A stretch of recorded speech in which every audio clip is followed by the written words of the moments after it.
सभी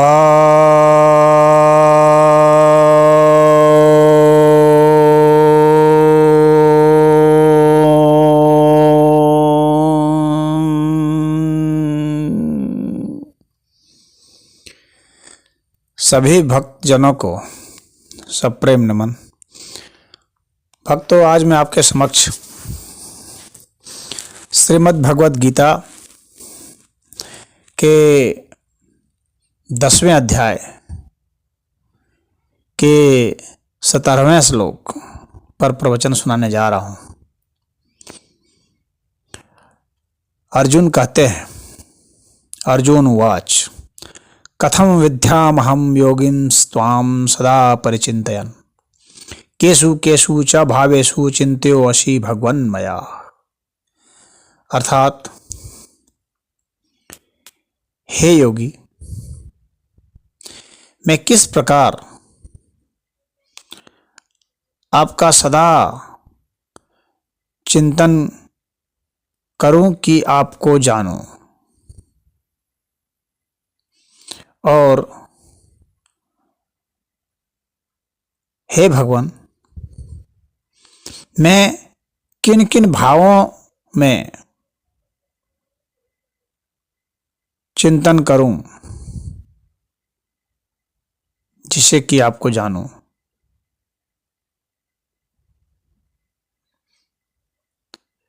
यहां पर अर्जुन ने भगवान कृष्ण को दो शब्दों से संबोधित किया है। एक तो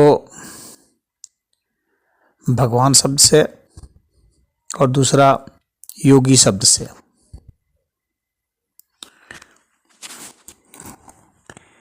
तो जाहिर सी बात है, यहां पर अर्जुन ऐसा क्यों योगी शब्द से क्यों संबोधित किया? भगवान से तो अर्जुन का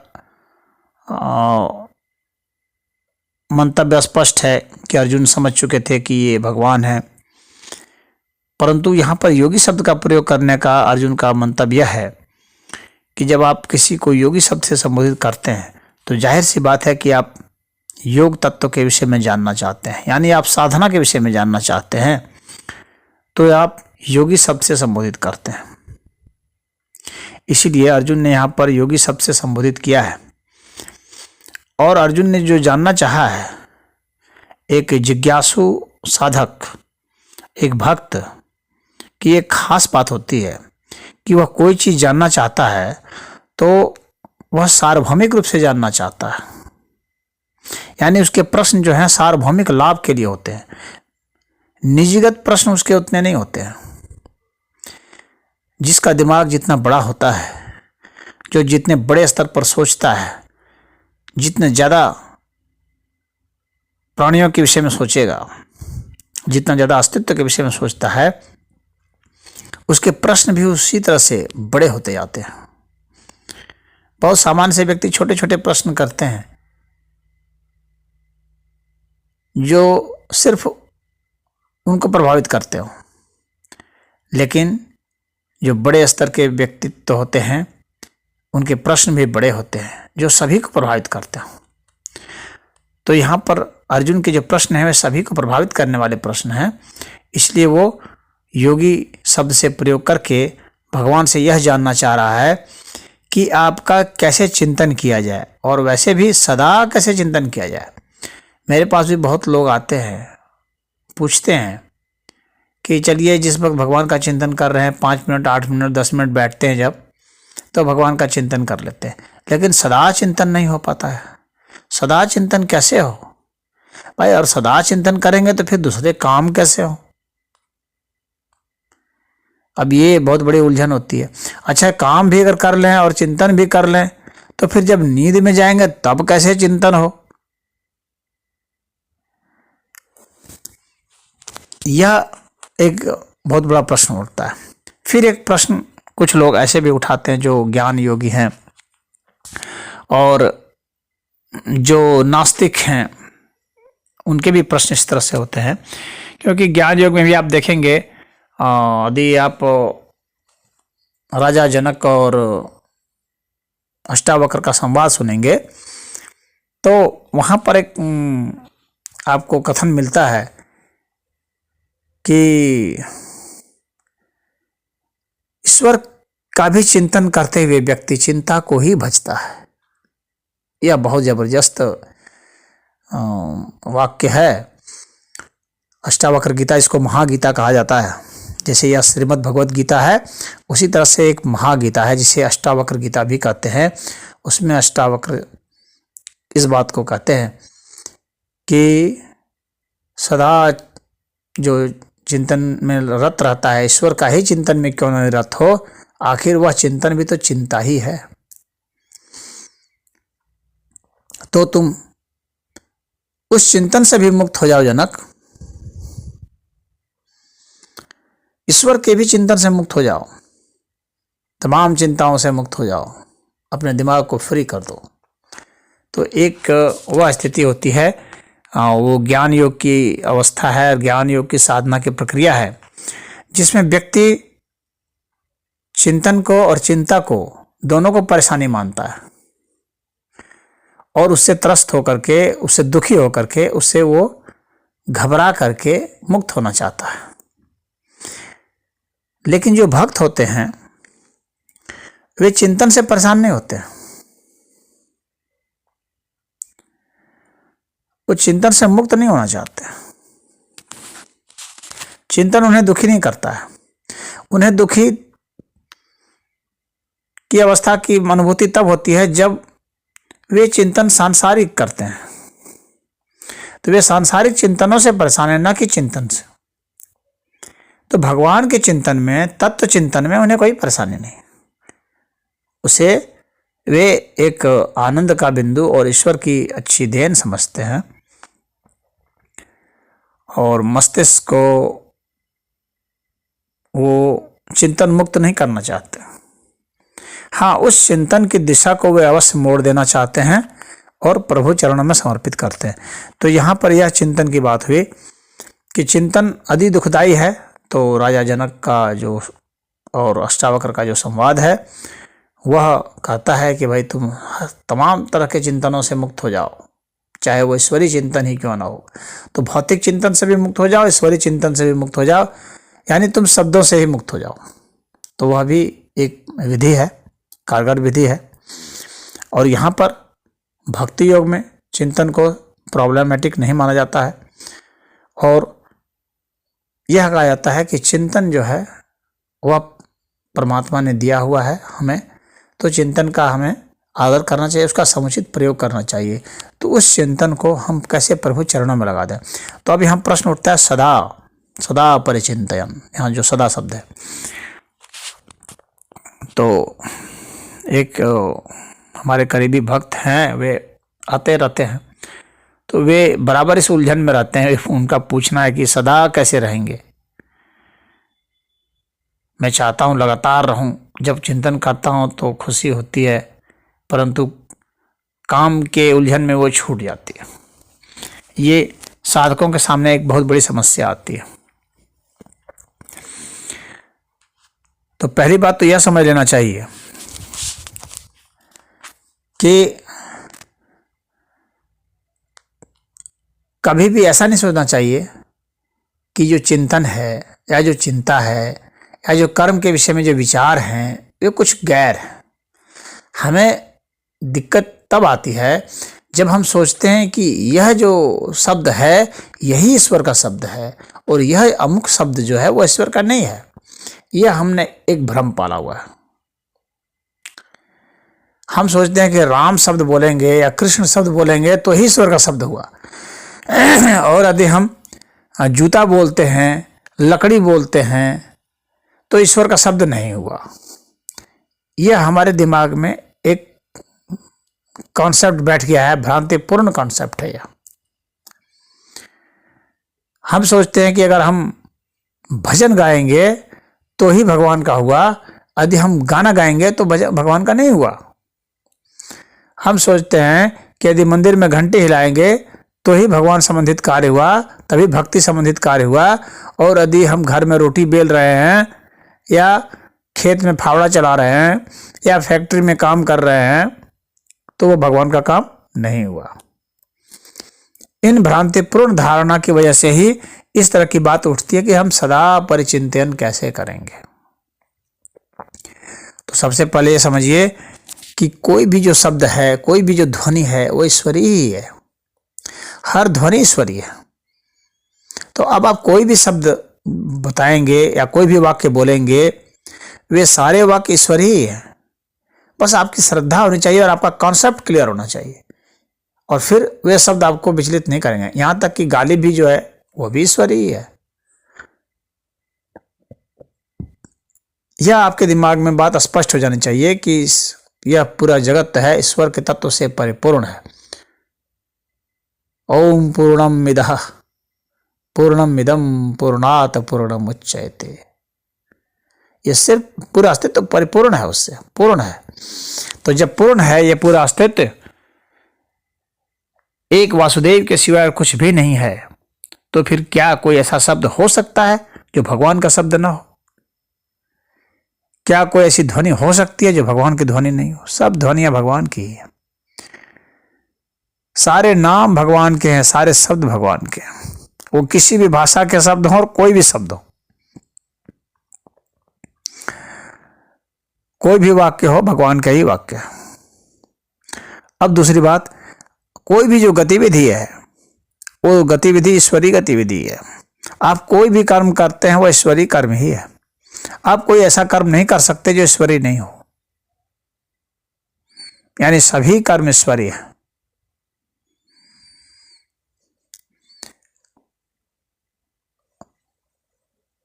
तो सदा परिचिंतन करने का मतलब यह हुआ कि आप जो भी कर्म कर रहे हैं श्रद्धा प्रेम भक्ति से आप इसको समझिए कि हर कर्म को उसकी पूर्णता में कीजिए, पूरे दिलो जान से कीजिए, पूरी एकाग्रता से कीजिए, और इस सिद्धांत को स्पष्ट रख लीजिए कि कोई भी जो काम आप कर रहे हैं वो ईश्वरीय कार्य ही है। ईश्वर के सिवा कोई कार्य हो ही नहीं सकता।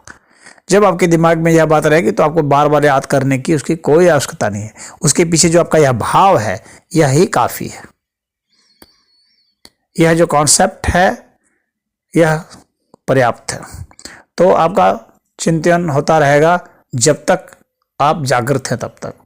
अब रही बेहोशी की अवस्था में या सोने की अवस्था में बात की, उस वक्त क्या होगा? उस वक्त भी आपके सांसें चल रही हैं, आपके दिल धड़क रहे हैं, मांसपेशियां गतिविधि कर रही हैं, आपके सोच विचार की शक्ति उस वक्त नहीं है।